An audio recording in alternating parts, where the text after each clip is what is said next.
The Hateful 8 is over, and Ipswich go head-to-head with runaway record-breaking leaders Leicester and get themselves a point in response to that disappointing Elland Road drubbing. Welcome to a very Christmassy Blue Monday podcast.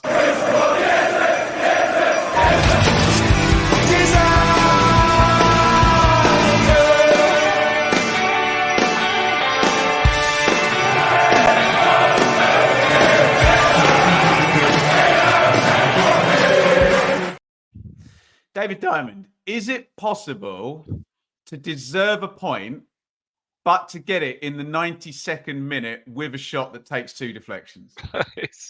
It was wonderful, wasn't it? It's about time something like that happened to us, wasn't it? Is it about time? Someone posted on our Telegram chat earlier, they thought that the last minute goal of any meaning or to get an equaliser was the Fleetwood incredible deflection of 13, 14 months ago now in the dimmer distant past in League One. So, it was much needed on the night. And dare I say, I think on our second half display, richly deserved. Joe, it's a difficult one to analyse, isn't it? Because when you come away from a last-minute equaliser, you tend to have a bit of confirmation bias with what sort of happened. We'll get into the minutiae of the game. How did you come away from Portman Road feeling?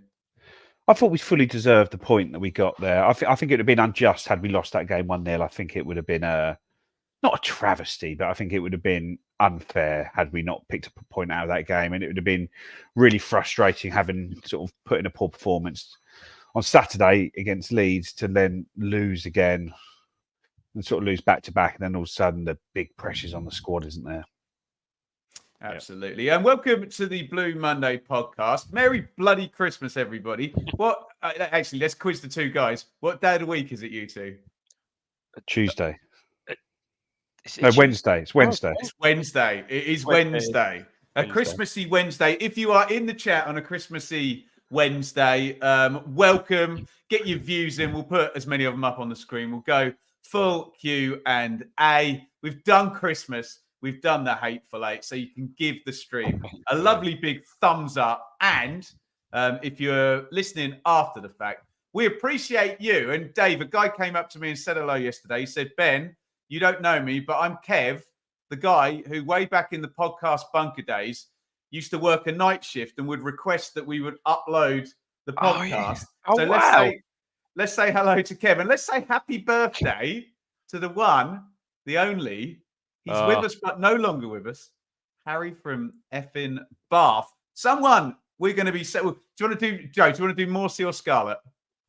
I guess Scarlet, he seems more up my street on that side of it, where we spoke about his loan spell on Sunday, how it's sort of been badly managed from Tottenham with regards to holding on to him too long, playing him in the League Cup so that he's cup-tied and missed sort of any chance to get into the team. And now we're in a position where he's effectively still our player. We could probably do with a striker, but he's now already gone back and he's going to not be here for the FA Cup game next Saturday where he would have got a start in the game. And it just seems it's just been a total failure of a loan move, really, hasn't it? For one reason or another. Well, I guess there's blame to be apportioned from all parties, but I don't think that Tottenham did him any favours by holding on to him for so long and then giving him half an hour in a League Cup second round game, which then meant effectively he didn't get here till late. He then missed two potential starts he would have got because he was then cup tied for it, and now he's going to go back in January to cover a few injuries and Son going away, and now he's going to end up not playing any football in the second half of the season. You'd imagine. Yeah, realistically, before you come in, not... Dave, this one's split opinion. When there's going to be a few I told you so's in the chat about the Scarlet move not working out. And Dave, we're going to get into some commentary from you guys on why having a striker over the next few weeks, hopefully a shorter period as possible, is going to be absolutely vital. But sorry, Dave, cut you off. Yeah, I mean, it's an odd one with Scarlet because clearly McKenna rates him extremely highly given his previous comments, and Joe's right. I don't think it's been handled brilliantly both sides, particularly Tottenham's side, because as Joe said, why hang on to him so long, and then why play him in the League Cup? So realistically, he'd have had, how far did we get? He would have had 3 games with us, plus yeah, chances are certainly Saturday week a cup game at Wimbledon. Let's face it, it's going to be I mean, I know Spurs have had some injuries and Son is off, but look, let's face it, he's not going to get any game time there, is he? Realistically, he's not. So, yeah, you got to feel sorry for the lad. With the happening, well, we'll get onto the happenings of last night and why. We'll get that in a minute, I guess, and why perhaps it would have been useful to have him around now. But yeah, I think as Joe said, a bit. I'm going to say a bit of both from both sides, really. I'll allow it. It's Christmas Day. Yeah. I'll allow it.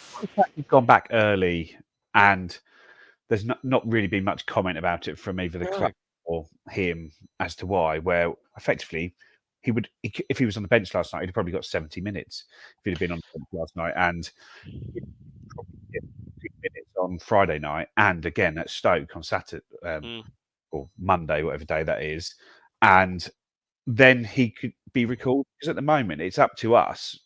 He's our player until the next registration window opens, isn't he? So we're obviously happy for him to go back, which seems obviously tells a story as well with regards to how much we don't feel that we need or want him for even the next couple of games, let alone longer term. It's another one of those, isn't it? In those little cameos that he did have as sub and stuff like that. It was a couple of, it was against Millwall. He's really unlucky not to score. He's, one of these lads, needed a goal, any sort of goal. Who knows? That'd have given him the lift. He had a good shot, didn't he? West Brom. Oh, crikey, yeah, West Brom. Who'd have been off and running, but just for one reason or another, just hasn't happened. Well, obviously Hurst's good form and the style we play with Hurst as the focal point there. That just wasn't going to work for him. David, Sam Morsey has been given a 1-game ban with immediate effect. Town's captain has been charged with a breach, and you're very familiar with this, Dave, with your profane language, of FA Rule E3, subsection 1, following our victory at Middlesbrough on 9th of December. That's a bloody bit of a blow, isn't it? Mate, and that came just totally out of the blue, didn't it? Although I think, did you not say, Joe, that you'd heard some sort of whisper about something? Well, someone messaged me saying that basically there's been an incident with Morsey and a referee, but he said it was after in the car park after the Norwich game he'd been told, and we'd sort of concluded between us that doesn't really make any sense because there's always fans out at that time. Somebody would have seen it if there was something going on there, and then when it comes out, I looked at it and then it said the Middlesbrough game. So yeah, it must have been something that happened up there. But it's when he got that late booking, which he shouldn't. No, it's for kicking the ball away. Kicking the ball away. He sort of passed it to someone like 10 yards away, and it was never a yellow. But now that yellow's become so costly for us because it's put him on a tightrope for the last 3 games. Or 4 games, isn't it? It's Watford as well. Put him on a tightrope for 4 games. He's ultimately got a 1-game suspension from it as is, and he's still going to get a 2-game suspension at some point as well. So it's really, really bad news for us. I suppose the other thing, I guess, how it's broken now. I mean, it could have broken just prior to Christmas or something. May well have missed yesterday's game, and let's face it, second half he was absolutely immense. Well, goal aside, he was absolutely immense. But shut the office, Dave, didn't they? They're only back in today. So disconnect. I remember in the dim old days at ITMU. No spoiler alert. We used to disconnect the fax machine if there were claims coming in and stuff like that. Usual practice really. So disclaimer. But it was no, it is a blow. I mean, no disrespect to QPR. Fortunately, it's QPR. I'd rather him miss, I think, QPR at home certainly than Stoke away New Year's Day, I think.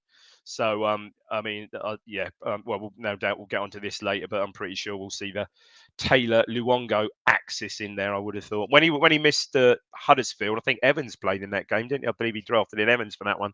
He's obviously not available, so yeah, it'll be interesting to see what way we go. But yeah, as Joe quite rightly said, even to miss him for 1 game, it's a miss. But yeah, like I said, chances are there is a chance, albeit we hope a slim chance, that he may disappear with Egypt in January, and then you are left with perhaps, well, at the moment, Taylor Luongo, Don Ball, and Humphreys as well. It has we'll been see. Don Ball that's come on for him as sub in recent games, hasn't it? When he's been going off a bit early, it's been Don Ball, and almost like Taylor and Luongo are the left-sided player, and Moore's in Don Ball are the right. So maybe it will be Don Ball. It felt like he was living a bit of a charmed life and getting away with it, didn't he? So as much as I love him, it's caught up with him in the end, Dave. And Don Ball against his own club as well, which would be interesting, of course. Yeah, will indeed you're be right, Ben. interesting. Yeah. Right. Let's move on to last night. And obviously the context of this really went up, down, everything with Leeds hammering us. But then at lunchtime, I'm sure we're all tucking into our leftovers and a gigantic favour from Preston. But then pesky old Southampton just cruised in 5-0. We'll get onto this when we'll look at it properly when we go through the results. So certainly a big favour from Preston beating Leeds, but the last game of the Hateful Eight run, which I'm worried about hyping this up because this can only end in us having some crap results in some easy games on paper. Now I'm bigging up the end of this, but was Leicester City at home. Let's bang through your teams there. My apologies, FootMob doesn't seem to be working. I am on SofaScore today. I know lots of you complain when we change anything, even like a font heading on the podcast. So my apologies in advance for those people who don't like change. That's all of us. Let's go with Joe then. Fladkey, Clark, Wolfenden, Burgess, Davis. So Clark keeping that right back spot. And Tuan Zabe steps out and Wolfenden returns. Jack Taylor in over Luongo with Morsey. Burns, Chaplin, no Broadhead. Harness in from the beginning. George Hurst in from the beginning. Joe, I got 10 out of 11. Again, I had Broadhead over Harness, but I got the rest of them right. Did you? Yes, yeah, same as you. But we'd had a lot of talk in the Telegram group about whether Marcus Harness might be a better fit for this game because it was going to be a game where off the ball ability was probably going to trump on the ball ability. And I say it by the end of the game, it looked a really smart decision to have played Marcus Harness because I think you could easily made him, if not man of the match, one of our sort of two or three very best performers. I thought he was excellent and just exactly what we needed in disrupting them playing out from the back. Right. Let's do this. I never want to be patronising to our listeners, but I heard some rather odd conversations on the Pioneer Concast, not with David Diamond, who I spoke to at halftime. But let's just explain, Dave, what the Leicester team shape is when they're attacking and how you may or may not set up to defend against it, because this might be important when it gets to the goal and how blame can be situational rather than football fans wanting it to be, right, I want to blame one player for this goal. Who can I blame? But so they're 4-3-3 without the ball, Dave. But essentially, the goalkeeper goes into the back four. The right back goes in front of the back four. So that becomes a stretched out back three with a two in front. And then basically, no word of an exaggeration, Dave, they get 5 up front. And you can get plenty of stills of Mavadidi really wide on one side. Fatawu, who defended Davis quite well, strangely, actually, didn't he? Really wide on the other side. And Dewsbury-Hall and Wilfred Ndidi, really not high number 8s, like number 10s. Anyway, that's the team shape. They were so wide as well, weren't they? Especially Dewsbury-Hall. It was quite something to watch. I really enjoyed it, actually. But Dave, let me just bang through. So Hermansen, Pereira, who's in central midfield most of the game. Cody Vestergaard, face with his cigar, his slippers, his frizzy hair and his dressing gown. Winks, Dewsbury-Hall and Ndidi, Mavadidi, Fatawu and Daka. Dave, your thoughts on that in possession team shape and just the bloody quality of that 11? Yeah, it is good, and they're very easy on the eye, particularly in the first half, as we said at half time. They're very fluid, I think is perhaps a good word.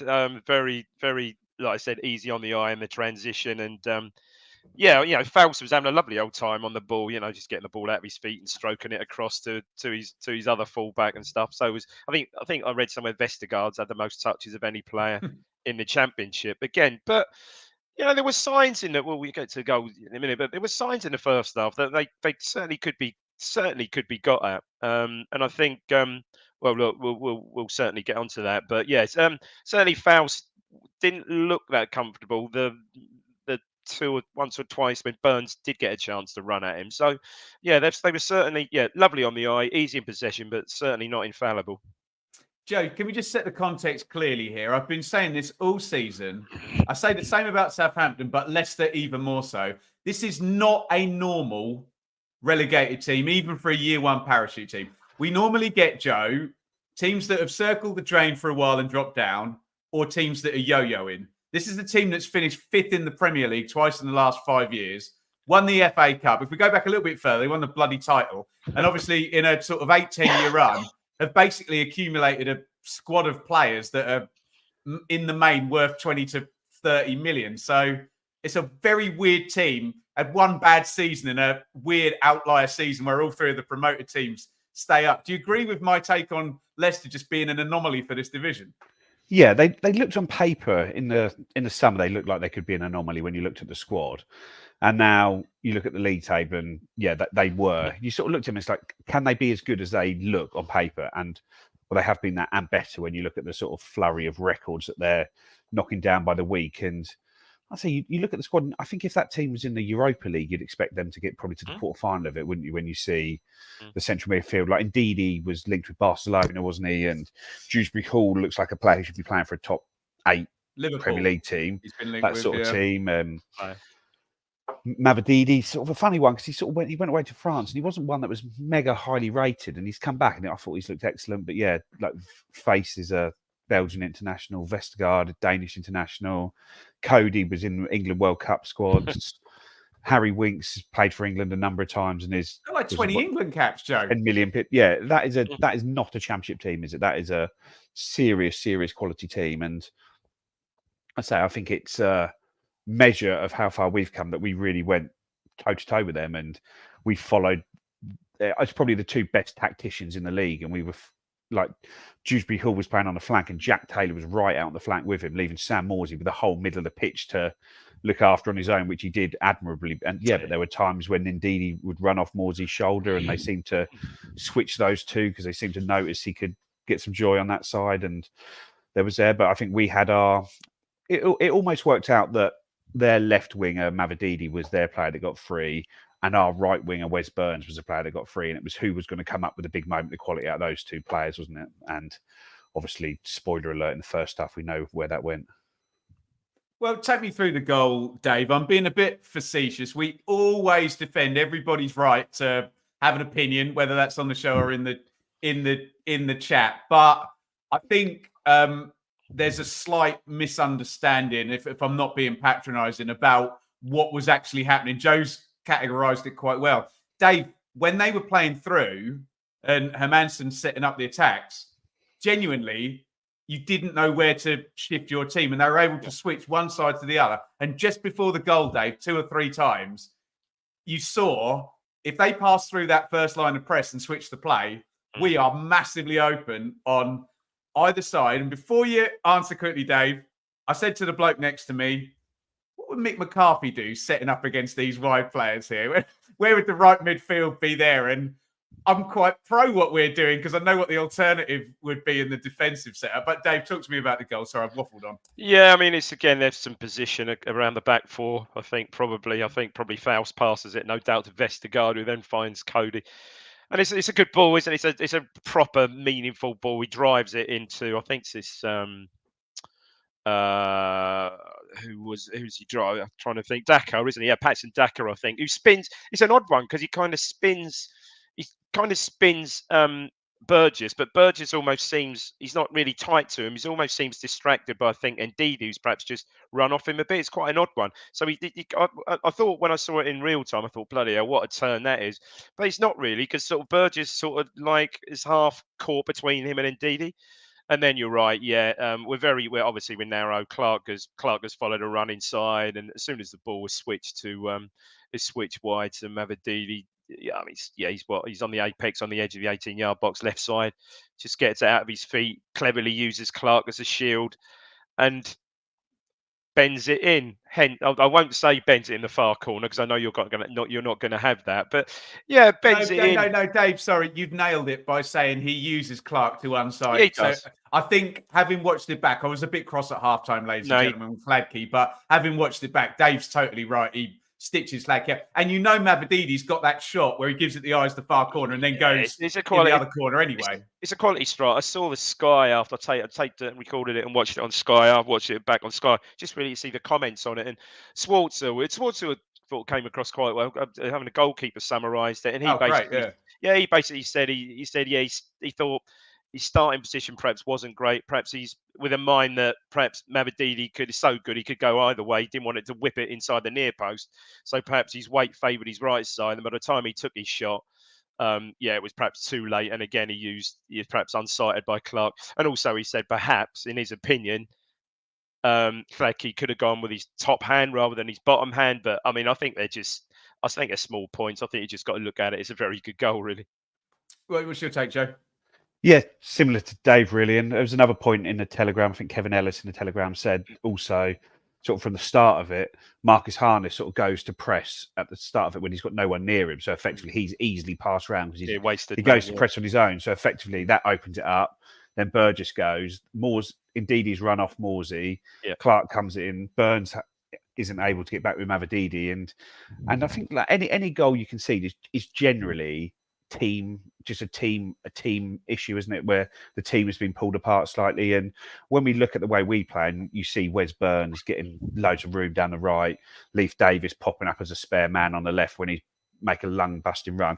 They're not individual errors which cause these things. It's just good play, third man runs, sort of quick passes, quick switches, and there is always going to be a spare man on the pitch somewhere. And you see that with the goal we scored, where Connor Chaplin pings it right over to the other side of the pitch when he drops in there. And it's just like he knew that there was going to be one extra person pressing inside. So there's a spare man over there. And ultimately, it's almost like NFL-like, isn't it? Where you have these plays drawn up and everyone has to know their role and pops out there. And I reiterate, sorry to interrupt, Joe, this is a team willing to put 5 up front and bring their goalkeeper into the back 4 to get an overload. Yeah, they're just looking for new ways to find overloads, and you're not going to be able to stop a team like Leicester getting them at some point in the game. Like teams can't stop us from getting them during the game, and we'll get them, they'll get them, and it's just ultimately it still takes an excellent strike from a tough position for the goal to go in, and that's football when you play against these quality teams. Yeah. Joe, I saw Leicester on the opening day play at Coventry, and they weren't really with it. I could see I knew what Maresca was going to try and do beforehand because I'd read up on him and the similarities with Manchester City, and they couldn't quite do it on the first day. It's very easy to sit with Leicester and say they've got an incredible squad and brilliant players, which is true, and that does kind of help you when you're not purring because you've just got so much quality that even if you're not really at it as a team, your quality will still get you through. I'm going to make a statement, Joe. I do one every week. I think it's a favourite with the listeners. West Brom, I still think, controlled us the best out of anyone. Leeds in terms of attack.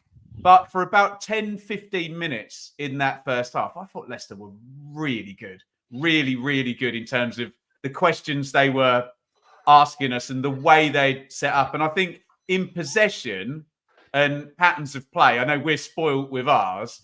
I thought they're the best team we've faced in that regard, Joe. What's your take? Yeah, and I think it's quite interesting just the way that, like we do, that they adapt during the game, because at the start of the game, you obviously had sort of George Hurst playing through the middle, Burns on the right, Davis on the left, and they were struggling to stop all 3 routes from us playing out. But once George Hurst went off and Caden Jackson went in, you know that Jackson isn't able to effectively drop in and start play from that position there. So they were willing to leave that sort of central position open and totally swamp the 2 wide players so that you just couldn't get the ball to Burns and Davis. It's like they're happy to just change mid-game and say, look, we now no longer need to stop 3 routes out from the back. There's now only 2 routes out from the back, and we're just going to totally stop those and leave the other one because we don't think they're going to hurt us in that one. And when you're looking for overloads and when you're looking for sort of any small advantages, being able to just leave an option is so key. And like I say, you just put up a comment there about how many blocks Leicester had against us. That's probably the thing I've noticed most about them when I've watched them on the TV a few times this year, is that they haven't always looked that good, especially at the start of the season. But whenever other teams seem to get the ball in the box, they seem to have 6 or 7 players around them, and they seem to block so many shots because they seem to get bodies back so quickly into position. And when you watch the game in the crowd, it's quite frustrating because you keep having these shots, they keep getting blocked, you don't get shots away. And then all of a sudden I was remembering, but I've seen this on TV play out a lot of times. This is how they play. They funnel you into the middle, but then they funnel you into a load of space. Where we try and funnel teams wide, they tend to funnel centrally, get bodies there to block it. So it's sort of all interesting seeing it play out actually in game, what you've been watching on TV. Helps when your centre backs are really good individually as well, doesn't it? Dave, I'm not labouring the point, but I think it's important, and you can talk about George Hurst in a minute. I think it's important because you see the upside. I did think we see 4-4 fifth gear in the first half for about 10 minutes of Leicester. I think it speaks to how well we then did in the second half, given that could have gone a 2-3-0 game if they'd have had another 20 minutes like that in the second half. Where do you rank Leicester in with the sort of teams we faced, Dave? And talk to me about George Hurst. Yeah, I mean, I think along the lines of what Joe said, yeah, I think they're probably the best we've seen at Portman Road. And I think, as you said, Ben, West Brom bullied us, I think, more than anything. But yeah, for pure football, I think Matt just posted something there that it was real for a neutral. What a great game to watch! You know, tactically astute. Yeah, they're tactically astute, both McKenna and playing the 4-2-3-1 against the 4-3-3 or the fluid 4-3-3 is a real eye opener and tactically fantastic to watch. I mean, George Hurst, as soon as he did it, he just hyperextended. You must have had a good view of that, Ben. Absolutely hyperextended. There's no such thing as a good view of that, Dave. No, I mean, at first I thought, worse still, thought, Christ, if that's his knee, that's a bad one. But that's unfortunately because hamstring, mild knee tweak, hamstring could be just as bad if it's a proper tear. So we'll find out more. I think he's going for a scan, but yeah, you just lose that. You lose that focal point. Was I surprised? Perhaps Jackson came on. Don't know really. I think perhaps because of his pace and his energy, just to perhaps, put those centre halves, make those centre halves perhaps a little bit more comfortable than the period they'd been enjoying up to then. So maybe I can see something in that. And I thought by and large he performed that role pretty well. To be fair, not really a threat, but I thought he did quite well in that respect. But yeah, as a focal point, Hurst will certainly be a miss, definitely. Joe, I want to go back to my point now as we get into the second half about kind of judging this not just by what we know happens in the 92nd minute. What were your thoughts at half time? Because Dave and I had a chat. I know what his were, and we were both saying, just stay in the game. Stay in the game. Don't let it go 2-3 and see if you can build up some pressure. We're not always right, by the way, because that's what happened. But this could have got away from us in the second half, and you can now build into a really encouraging second half performance. Yeah, but you basically needed to stay one goal behind them, didn't you? At worst, you could, because if it went to 2-0, you're then in similar to that Leeds game on Saturday where they can just keep picking you off on the break. And ultimately, we were causing them issues at the back when we went forward. We were winning set pieces, and it only takes a good set piece or a twice deflected 25-yard shot to fly into the goal, and all of a sudden being one goal in it, and you've earned yourself a point, and you just couldn't let that chance of 1 point pull away from you, could you? And as much as you wanted to get a goal early on, but I thought sort of whilst they had their spell, I thought for the last sort of 20-25 minutes, I thought we really took over the game and really pushed them and punish them, and all the subs came on and made differences at the right time. Sort of physically, they all came in and gave us a bit of a lift. And for Leicester, again, I sort of harking back. I've watched them quite a number of times on TV this year, and they're a side that sort of has absolute control of these games. It seems in the second half, they just totally stop other teams from doing anything. And I didn't think for probably from an hour onwards, they had any real control of that game yesterday. I think they were trying to get control of it, and they just couldn't get control of the game. Strange move. Indeed, did we know? Did he have an injury or something? He was got yellow carded. He got yellow carded and went off almost instantly after that. You're right. He got yellow carded. That was an interesting one. I mean, because they certainly lost impetus after that. Only other point I make about yesterday, our corners were poor. Our set plays were poor yesterday, I thought. Really, 11 corners. I mean, I know that there's some serious, they had three centre halves. You got Cody and Vestergaard, their units there. But I thought our delivery from set plays yesterday was really poor. I don't know what you guys thought. We had that one where Burgess won the header, didn't he? Oh, there was one. Yeah, Burgess won the near post header. But I think that aside, not great. There was one in the first half as well where Burns sort of gets to the ball first and tries to sort of head it across, but ends up just hitting it totally the wrong part of his head and heads it straight behind. So I guess we maybe have 3 or 4 first contacts, which is a help. But I don't know. I just thought the overall delivery weren't great. I thought Waghorn was back, Ben, for a minute. Oh, that is disgusting. It's Christmas Day, for God's sake. In the 75th minute, I sit exactly where the hard camera is at Portman Road. Kiernan Dewsbury-Hall goes through and he goes down. And I think my words with a few expletives were, oh God, here we go. This is going to be a penalty. That was my first instinct. I know it's easy as a football supporter, Dave, to watch it back 20 times to try and persuade yourself it wasn't a penalty. What was your first instinct and your thoughts since on whether Leicester had a penalty on 75? Yeah, I think is it me, or was that not fairly remarkably similar to Davis on Somerville on Saturday? It wasn't totally different from that, was it? Perhaps there was more of tangle of legs with Davis and Somerville on Saturday, but again, if it was the other way around, it was Burns going through, or a Chaplin, or a Broadhead, and Vestergaard or someone brought them down, you'd have been screaming for that one. And yeah, this contact there, he leans on him, doesn't he? And it's one of those ones, the old cliche. Certainly seen those given. Joe, you'd have had a pretty great view of that one, or perhaps forward on, perhaps not quite so much, but it was there was contact there, and certainly again Sky being Sky, I think every one of their punters thought it was fairly nailed on. Yeah, behind everyone around me thought it was, and I think it's just that it looks like Burgess is going to go shoulder to shoulder with him, which isn't a foul, but Dewsbury-Hall just gets in front of him. So rather than being shoulder to shoulder, it's sort of shoulder into the back, effectively, isn't it? But I think maybe I personally thought it was a penalty, but I can see why it's not been given, because they do seem to sort of have a higher bar for. Did he need to go down for it? Was he playing for it? Did he slow himself down just to take the contact? Had him going down when Burgess clearly won the ball in the first half, got in the ref's head that he was going down quite easily. Yeah. I think there's enough factors that you can see why it was given, but my view was, it probably was a penalty. I think you're right. I think that first half where Burgess makes a brilliant challenge, doesn't he? Clearly wins the ball. Maybe that perhaps gets into the ref's head, maybe. I'm going to go with Joe on this one because he's closer. Was it a deliberate attempt to play the ball by Burgess? Would it have been a red card or a yellow? I guess it would be a red on that basis, because if it's the hand. You can't try and play the ball in a shoulder to shoulder, can you? No, I guess there is an argument that you're going for the ball and you're just trying to have your path there. So I think a red would have been a bit harsh on it in the same way. But Leif Davis didn't get anything on Saturday, did he?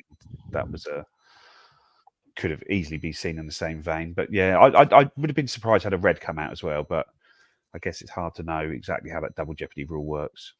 Yeah, quite.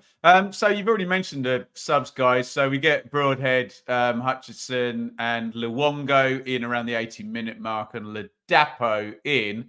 And Joe, it's just a really this is what you want to see from your team when you're 1-0 down. We all say it in the stands. Oh, well, you may as well lose 2-0 down and just go for it, attack. And I did honestly think we're not getting any from this because of the point that's already been made in the chat there. Individual centre-backs were so good, and just, maybe it's a tactical thing like you've mentioned, Joe, just blocking everything. And we just could not force that big opening, Joe. Did you have confidence as we went to stoppage time that an equaliser was coming? I think the big opening, it seemed to be the one that Chaplin put over the bar. And I don't think it was as good a chance as it looked at the time from the South Stand end. It looked like that was almost a clear shot of goal from about 15 yards, but it looks a lot harder when you see it back on the replay. But yeah, and then you sort of have that, and then you get the corner in stoppage time, and Hutchinson and Davis try a short one, and all of a sudden the ball ends up behind for a goal kick, and you just think this isn't going to happen tonight.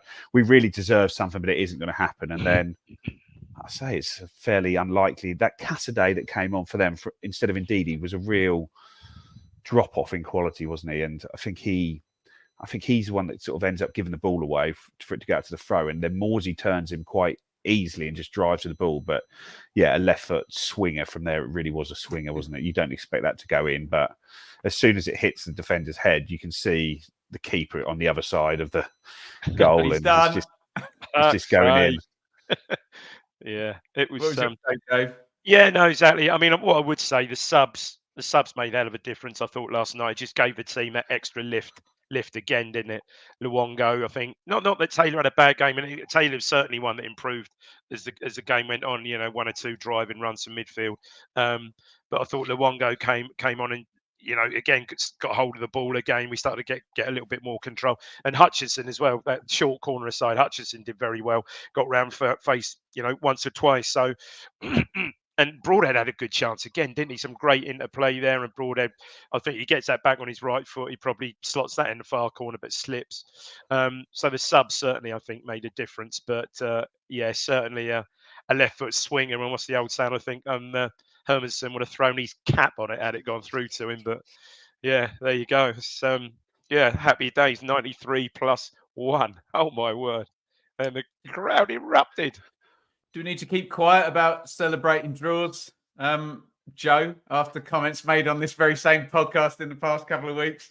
I think you're still celebrating the goal at that point. You weren't celebrating hanging off a half an hour to go 21 points behind your rivals.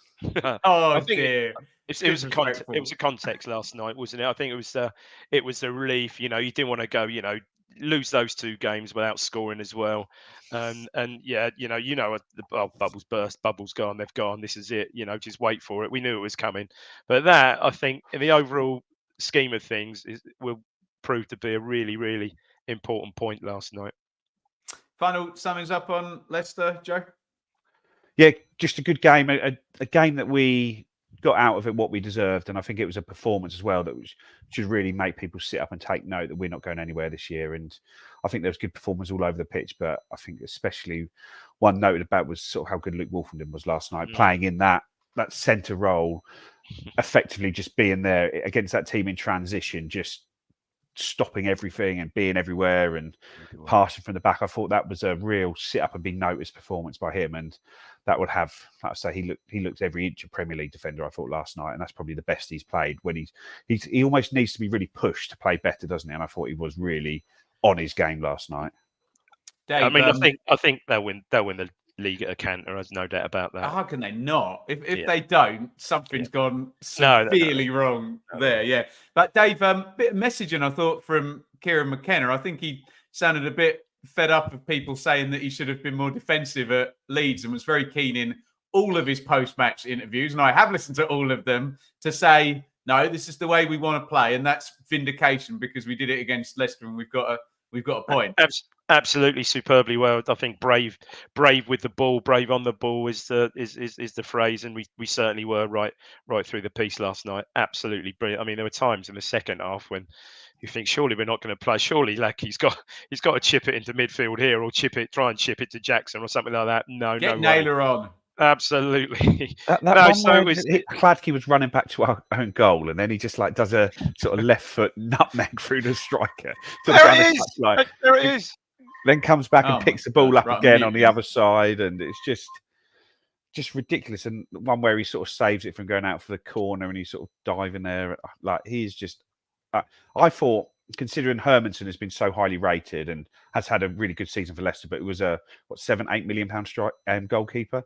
I thought Hladky's distribution was much better than his last night. Superb. Yeah, much. I thought much better than his. Joe. Yeah, I thought he played well, but I thought distribution. I'm not talking about the whole all-round goalkeeping performance, but just on the ball, I thought Hladky was in a different class. Interesting. Right, let's get across it because we've got to preview QPR in this podcast as well. So let's immediately go to a word from our sponsors at Innovation Labs, and we'll get into what else went down in the Championship yesterday. Innovation Labs is business hub and co-working space with strategic locations across Suffolk. Our aim is to foster innovation, entrepreneurship, business growth, and the development of an AI centre of excellence in Suffolk. Monthly hot desks are available from just £79. For more info, head to innovationlabsgroup.com or contact info@innovationlabsgroup.com. Innovation Labs, providing support for businesses across Suffolk. Locations in Stowmarket, Ipswich, Sudbury, Woodbridge, with more to follow. Footmob is totally brutalising me here. It was working. It's not working anymore. So I think I've got Sofa Score up. As we look through the rest of the round 24 go-ins on, and as usual, lads, pick out anything you particularly want to. Coventry 2, Wednesday 0, Rotherham 1, Middlesbrough 0. Have a bit of fun if you want to look at the XG on that game. Watford 1, Bristol City 4. Bristol City moving nicely under Liam Manning. Hull 0, Sunderland 1. They are back in the playoffs. If you were to finish third, you might play Sunderland. West Brom 1, Norwich 0, Southampton 5, Swansea 0. That is 16 undefeated for Southampton in this crazy, crazy season, which feels a lot like last season in terms of the promotion race. It seems to be that whatever standard you set, someone will keep chasing you. Birmingham 1, Stoke 3. Another start for Stansfield. He doesn't seem to be being phased out there in any way, shape, or form. I must have missed a couple of games off there. We missed the Leeds one. I need to press previous here. Where's Footmob when you need it, Dave? There we go. Preston 2, Leeds 1. Significant. Red card there for Melier as well. So I assume he's got some kind of suspension for the heinous crime of putting his hand in somebody's face. Millwall 2, QPR 0, which has some significance, obviously, for our next game. Cardiff 2, Plymouth 2, Huddersfield 3, Blackburn 0. Where did that come from? Anything you want to pick out there, Dave? I mean, there's obviously the obvious one. There's the obvious one. The Leeds one. I don't think Farke would be very pleased with his goalkeeper there. To be fair, it was a fair. I watched bits of that on and off, and it was sort of pretty even game right the way through on a fairly pitch looked a bit dreadful actually, but two really good goals from Preston. Great header from Brown, and then James gets a very, very dubious penalty, I've got to say. But my God, the winner from Miller was an absolute thronker, wasn't he? Cuts inside and absolutely hammers it in the far corner. So, yeah, after all the to-ing and fro-ing on our pod on Sunday, there you go. I think 7 points then became 8 after last night. Did indeed. Joe, a word on Southampton I think might be important. Yeah, they are rolling, aren't they? And they are the big winners of this period. And whilst we sort of feel in a sort of positive frame of mind because we got the point from Leicester yesterday and it felt a big point, ultimately at the start of this weekend, we had a 10-point lead to third, and it's now been cut in half to 5 points, hasn't it? So it's a big change. And Southampton's got quite a good run coming up over the next sort of 8-9 games. So it's really important that if we can sort of still be in the top 2 at the end of the January transfer window, I think we're in a superb position. But that's a long way away as things stand at the moment. I believe they've got Norwich next. I think they've Go on to Norwich. They won't do us any favours. This has never been said on this podcast before. Do you want to look back at what the Hateful Eight predictions were then, guys? Because this has actually been recorded, and this is what we said before this horrible run of games.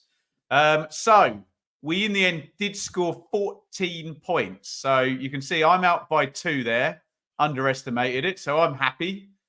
Joe overestimated it. So he's probably unhappy with 3 off Joe's 17 there. Mikey's 1 under. So he's the closest so far. Dave is grumpy like me. But look at Craig and Seb there. Slugs.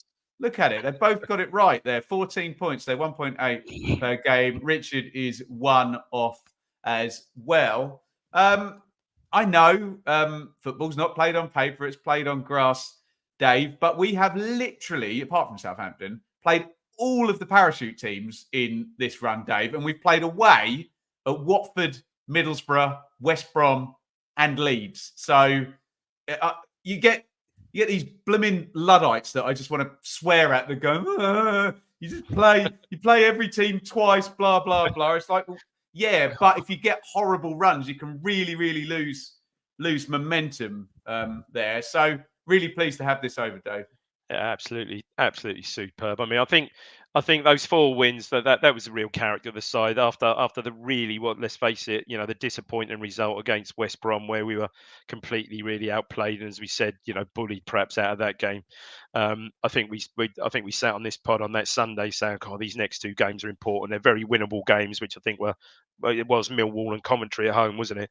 Very winnable games. But crikey, if we do win them, that really shows some character because we were beaten up at West Brom, no doubt about that, and we beat them, and then to then go on to Middlesbrough and Watford was just incredible. Leading up to the Norwich game, and I think I posted earlier, probably the biggest outlier in all those results amongst us, I guess majority of us would have had us down for a win at home against Norwich, but obviously we know it wasn't to be. But yeah, 14 points from that run of matches is absolutely superb. And now we played Leeds twice. We've got one game out of the way against Leicester, so brilliant, superb. Joe, your take? Yeah, well, you look at that 8-game period, which everyone said, "Oh, this is when Ipswich are going to fall away." We've picked up the equivalent of an 83-point season over that period. So even in that, we're still like automatic promotion, chasing form. Even in that period of 8 games, there, like I say, I think we're still on track for over 100 points. We're still not going anywhere. So it is a real good position to be. This team is on its way, isn't it? And it's just, are we going to be able to accumulate enough points to hold off the two teams below us? Is the real question, isn't it? That's the only real question now. Excellent. Right. Speaking of questions, get your questions in. Stick a Q in and a question mark before. Just a little apology there if you were in any way offended by the little impression I did a minute ago. There was no ill feeling or harm intended. I know people get upset by those sort of things, and I regret doing that. So I do apologise sincerely. Please don't cancel me. And get your questions in right now. Where shall we look? Let's start with John here, and we'll go to Dave. Rather than replace Morsey for QPR, do you think we go with Taylor and Luongo and trust them? I've not been blown away by Ball as a holding midfielder either last season or this season when he's come on. Well, Joe sort of touched on this earlier, whereby I think he said that perhaps he sees Luongo and Taylor as the left side of the central two, and perhaps Ball and Morsey are the right side. I think personally against QPR, I'd go with Taylor and Luongo. I think it will be. Will it be? Correct me if I'm wrong. It will be a first start in the middle. Would it? Would they start? They must have started in the middle. But no, they wouldn't have done, would they? No, because like we said, Evans played at Huddersfield. Yeah, Evans played at Huddersfield. So it'll be a new pairing. But I think those two should be able to work. I would have thought against QPR should be okay for that. I would have thought. They're not a particularly strong team in the middle of the park. QPR, no, they're not. Are they? They've got decent players like Chair and Willock, but central midfield, they're quite a lightweight team there. Well, they've got young Andres in central mid, isn't he? Young Andre will be there. Feels good. I mean, we'll talk about QPR feels good, in a minute, won't we? But Joe, Neil, Hurst injury has now made striker even more important. So glad it's happened now and not a month ago. Every cloud, Joe. I don't think it's even more important. I think we all knew how important this was straight away. It's been blindingly obvious that we've left ourselves short really in this role, the same as we did last summer window where we signed sort of a Hadmay right at the end, and we were just waiting to January to try and get a strike in. It feels like we've been doing that the whole way through. Ladapo was fine in League One, was good in League One, but we needed somebody to rotate with him. Now we're in the position where Hurst is good in the Championship, but we're desperate for someone to rotate in with him. So it's been massive. But yeah, with Scarlet going back, and obviously we're not really putting too much of a fight up on that, it seems. And Hurst injured, we're too short now, aren't we? We're very, very much short, and even the sort of young low-knee backup short as well, or someone like a Jay Stansfield who can pay 9 or in any of the other roles as well. Dave, Matt, question: Jackson or Ladapo to start versus QPR? It's a different question now, actually, because it's a different brief. Chase around after Leicester for 90 minutes. Yeah, I wouldn't be surprised. I wouldn't be surprised if Ladapo started against QPR. Actually, yeah, I think wouldn't surprise me. It's a game where we'd expect to sort of dominate possession and try and get the ball into his feet more, isn't it? As opposed to be chasing the ball around. So yeah, I'd probably expect it to be him. You would have thought so. A couple of people are asking about the possibility of Broadhead playing up top. I don't really see McKenna. I think he'd go with a specialist, wouldn't he, Joe? Yeah, I don't think Broadhead's got the athleticism to do what we need to do up front. That's a real heavy role to play up there as a striker, and he struggles to get through games even in a role on the sort of left-hand side where he's sort of given license to drift in and out of the game. I think if anyone was to play up there, almost someone like Marcus Harness would be a better bet than Nathan Broadhead, because he's got the physicality to get around up there. But I don't know, we'll see. But I can't see any of it Chaplin or Broadhead or Burns going up there. I think it would be Jackson Ladapo. And like I say, if it was anyone else, I think Harness is probably the most physically suited to that role. I always read Norman's question, Dave. Surely in January we signed 2 strikers. What type of strikers do we go for? Number 9, or a versatile striker who can play in a number of positions, but it's not as good as Hurst in the number 9 role. Well, look, I mean, these names have been bandied about before, but you're talking those two are number 9, or a versatile. You're talking perhaps Colby Bishop and a Jay Stansfield. There you go. There's two names that have been bandied about before, so that perhaps wouldn't surprise me. Personally, I'd love to find a space in our team for Morgan Whittaker somewhere, but I'm not sure that'll happen. But yeah, there you go. Yeah, incoming bid from Stoke now. Do we think? Well, we'll be seeing Mr. Schumacher very, very soon, won't we? But sooner than that, right? So it's Wednesday today, and it's the 27th. We play on the 29th, so that would be Friday. Is when we play QPR. Now, this game has changed in difficulty, I think, because they were a very different looking outfit under Ainsworth. I'm not saying that they've had some kind of splurge of points now and, they're much, much better, but it's a different challenge than it would have been under Ainsworth. And obviously we won that game at but I think Loftus if you look at the form, Road. Ben, the last they haven't scored in the last 3 games. They've stopped creating. They've stopped creating. They almost look blunter than they did under Ainsworth in the last 2 or 3 games after a big boost when he left. They looked really solid after he left, but they've really hit a wall in the last few games. I looked at this earlier. When he left at the end of October, they're just on the back of 6 straight defeats, I think, and they were 6 points adrift of Huddersfield. So 10 games in under the new man, I think they won a few games. They won 3 on the spin, didn't they? Then just lost 3 on the spin, and they're now in exactly the same position, but only now 5 points adrift of safety. So not too much has changed, other than obviously they have had the 3 wins. Yeah, so you're right, Dave, and obviously that swung 3 points on Saturday, whatever day of the week it was when we played. But we've said this a million times on the pod. 3 points is a big swing down at the bottom of the table because teams record points so slowly. And we could almost, Joe, be having the same conversation that we would have been having under Mark Warburton in 21-22 QPR when they were challenging quite handily at the top of 70, got up to 3rd place, maybe 2-3 months out. That was the season where Huddersfield ended up taking 3rd. And the comment was always, Joe, if Willock and Chair both play and they both play well, QPR have got a chance. And you're almost still saying the same thing now. Yeah, basically, I just wonder, there's a little bit of talk of one of those two leaving with regards to sort of trying to free up some funds in January to try and shape the squad a little bit just to balance it out. So maybe it's the chance that they don't play Chair. They're trying to they might get a deal lined up for him and need the fee or something like that for him. I don't think they played they didn't play Willock last night, did they? And he was on the bench, didn't come on, and they were only sort of 1-0 down for most of the second half. Do you think you'd get Chris Willock on, wouldn't you? So whether he's not quite fit or whether he's maybe one that's being sacrificed in the January window, it's hard to tell, isn't it? Are you saying, Joe, that Chair might sit it out? It's awful. It's absolutely awful, Dave. Go on to your phone, for goodness sake. Stop it. But Dave, I'm always one to kind of be a bit cautious, but given what's happened and what we just discussed about Leicester, this is just a game after the Hateful Eight.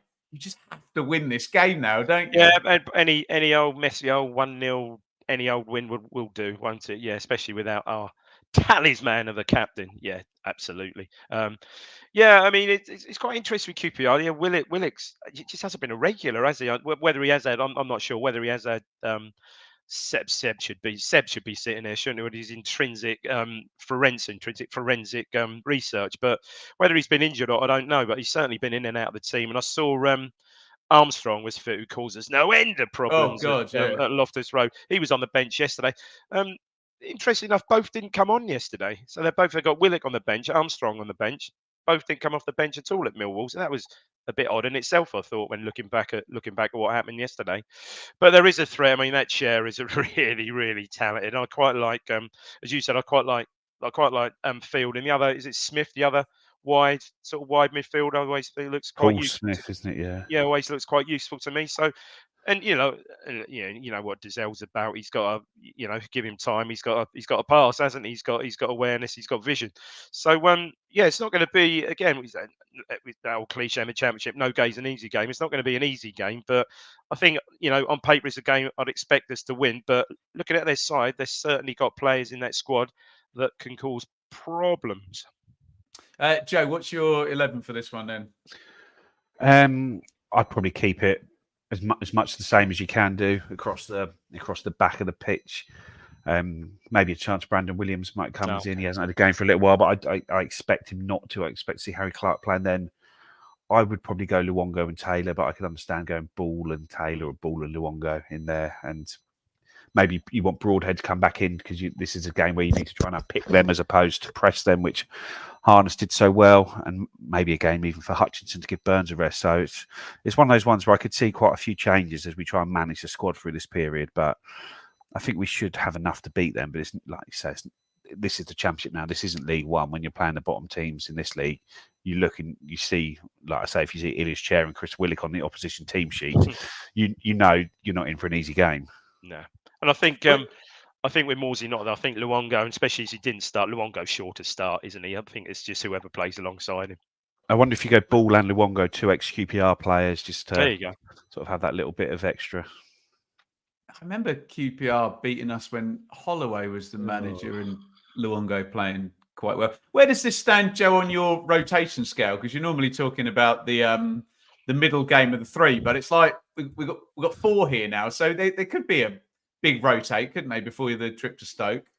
Yeah, but it's 3 changes last night, wasn't it? I wonder whether it's 3 changes again today, but 3 different changes, if that makes sense, for the next game to try and make sure nobody plays sort of too many minutes over the Christmas period. But we know Burgess, for example, is off after the Stoke game, so you probably just flog him a little bit, to be fair, because he's probably going to go to Australia and not play a lot of football for a month. So there's no point sort of trying to manage his minutes on that side. You think Williams might get a game tomorrow on Friday?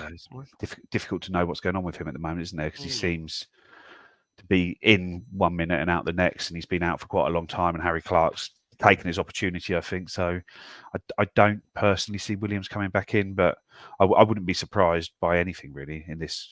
out of our squad of players, I wouldn't be surprised if any of the changes are made. Yeah, you're probably right.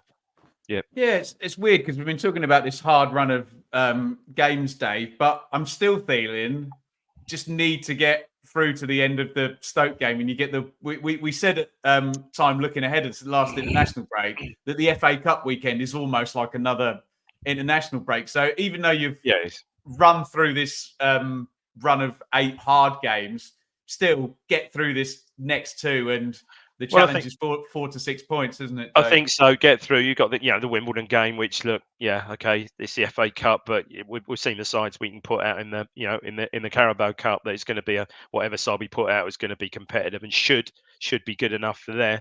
And it gives you 14 days to get stuck into the window as well. So if we are going to do business, which I think there's no doubt we are, if we can get that done early, then perhaps gives you time on the training ground for any newcomers before I should know, but I can't recall what is the next game coming up after Stoke.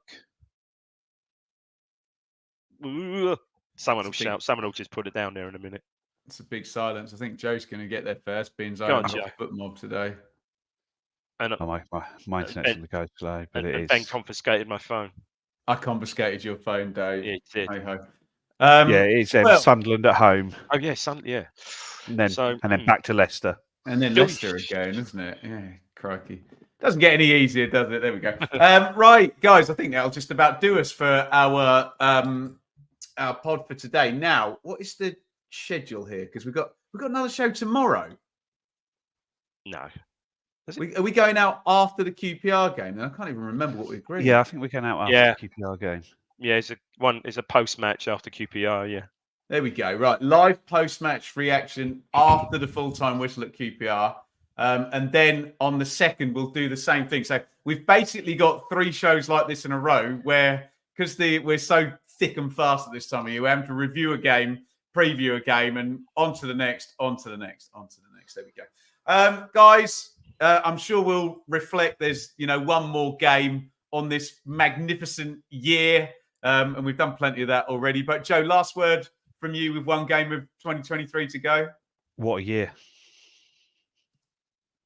David Diamond, you can have more than 3 words that Joe had. Oh, thanks, Ben. Yeah, thanks. I just want to ask Joe, how did the Sprouts gratin go down? Yeah, very nice. Yeah, it was good stuff. Maybe overdid the cheese as well. So it meant that everybody liked it, but it was good. But yeah, as Joe said, what a year. If we can have a year half as good as 2023, I think we might just do it. Unbelievable scenes. Thank you, everybody, for joining us. Stick with us while the schedule's completely up in the air. We'll still try and keep the podcast coming, and we'll see you on Wednesday, Friday. Did we say Friday? Friday night, the 29th, after the QPR game, when it will be a day that ends in Y. There'll be lots of football matches, and we're going to talk about the one Ipswich playing. Over now.